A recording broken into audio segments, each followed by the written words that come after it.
Judge Tim O'Hare, thank you so much for joining us. You're we welcome. appreciate it. So how does that sound? You know, I never wanted to be a judge. That's so it sounds a little weird. If they left it up to me, we'd rename it county executive or something like that. But it's good to be in the office. Well, this is a big change for Tarrant County, obviously, because the first new judge in over 16 years. Right. So everybody's going to want to know, what are your priorities?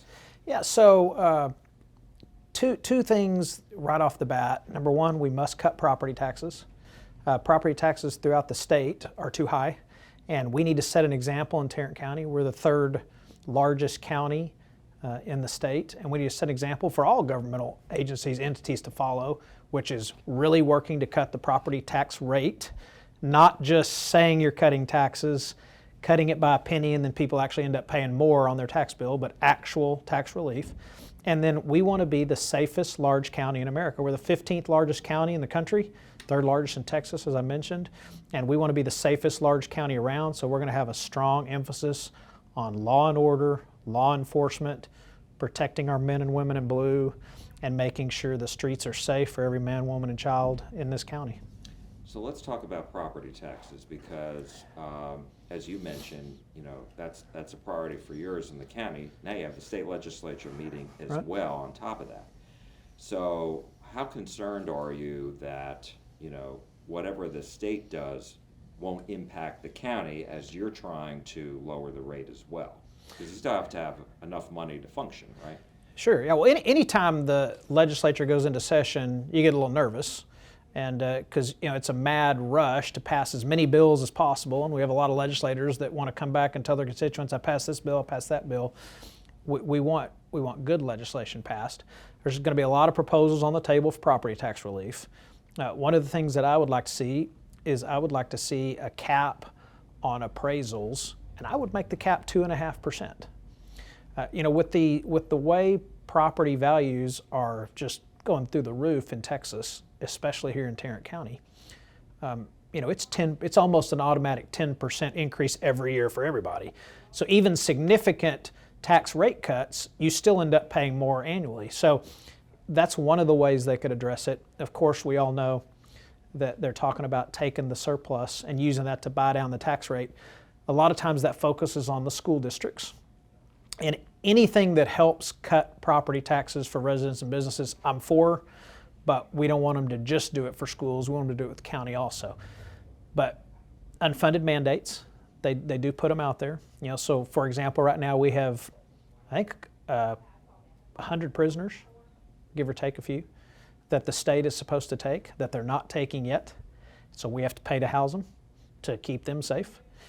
And that's money out of our budget that the state should be responsible for. So yeah, there's regularly unfunded mandates pushed down, but I think how you would deal with that and address that is you have a good relationship with the governor's office, you have a good relationship with the lieutenant governor's office, and with your state legislators. And I think a change you'll see from my office compared to my predecessor is I'll have a very, very, very good working relationship with our Tarrant County delegation and with the governor's office and with the lieutenant governor's office. As far as the county property tax reduction, because you said it's one thing to just say, hey, we lower the rate, but because of the appraisals, people are still paying more. Right. Well, if you set aside the state, how does the county accomplish that on its own? Or can it? It certainly can. And it is watching every dime like a hawk. It's eliminating wasteful spending, abusive spending.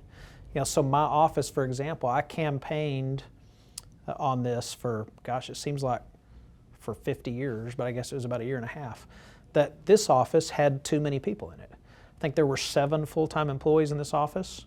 So they passed a budget in October, and I think in large part due to me calling it out, but they passed a budget in October with 5 full-time employees in this office, and we're only going to have 4. So I'm not even going to fill one of those positions, because I think it has to start at the top, and you have to set the example. You can't say you've got to cut, you've got to cut, you've got to cut, but then you grow your budget. We're going to cut the county judge budget by not hiring someone to fill that extra spot. And that's what you do. What government does so often is somebody leaves. It's just a mad dash to go fill the position. Nobody stops and asks, do we really need this? Or can we combine duties with another position?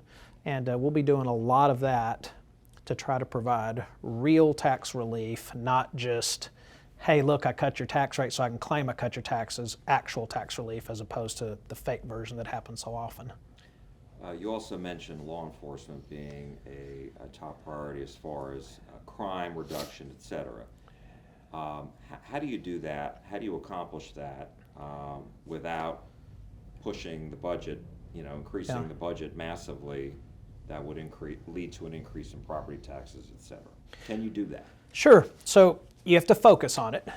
You have to make it a priority. It's not just another department over there. We want to protect our law enforcement officers. A lot of people don't know the sheriff's department runs the jail, but also provides law enforcement for a couple of cities, since they don't have police departments, and for the unincorporated areas. So it's up to about 80,000 people where the sheriff's department is the police department for 80,000 people, but it's spread out across the whole county.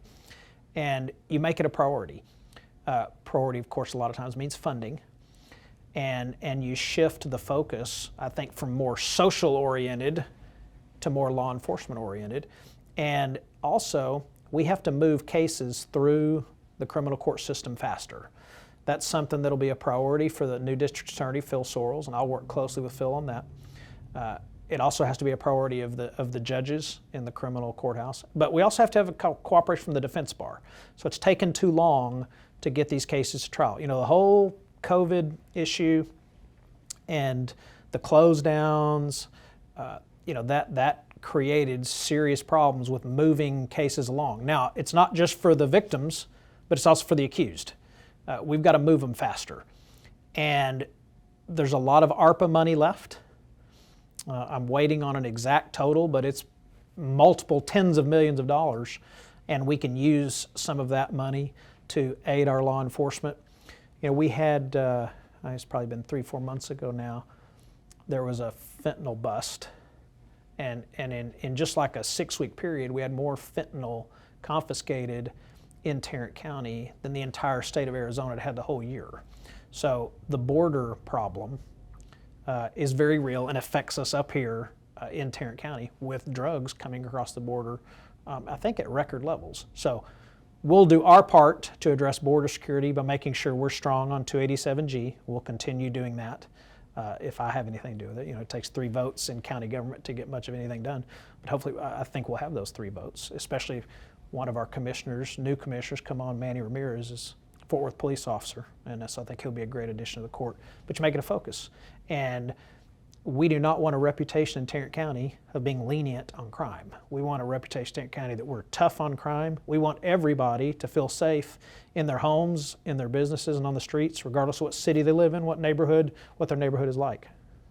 And with regards to, you mentioned speeding up the backlog at the DA's office, is that going to take some money?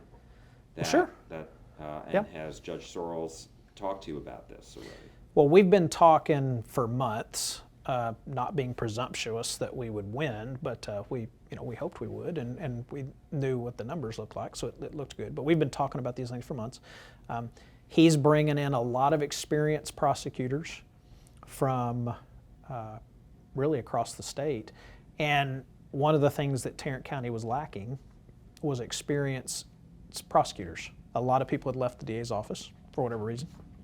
He's working to bring people back, and he's, I think, going to announce today a new chief that will be very good for the DA's office, and both DA Sorrells and Sheriff Wayburn and I will work very closely together and our goal is to make this the safest large county in the country, and I think we owe it to our citizens, and that's really the #1 priority of government, or it's supposed to be.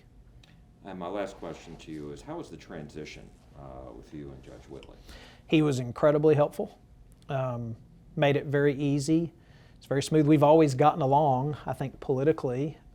Most people would tell you I'm more conservative than he is, but he was very helpful. We had multiple conversations right here in this office, and I give him tremendous credit and appreciate his service over almost, I think, 25 years in Tarrant County. Judge Tim O'Hare, thank you so much. You're welcome. We appreciate it. Yep, anytime.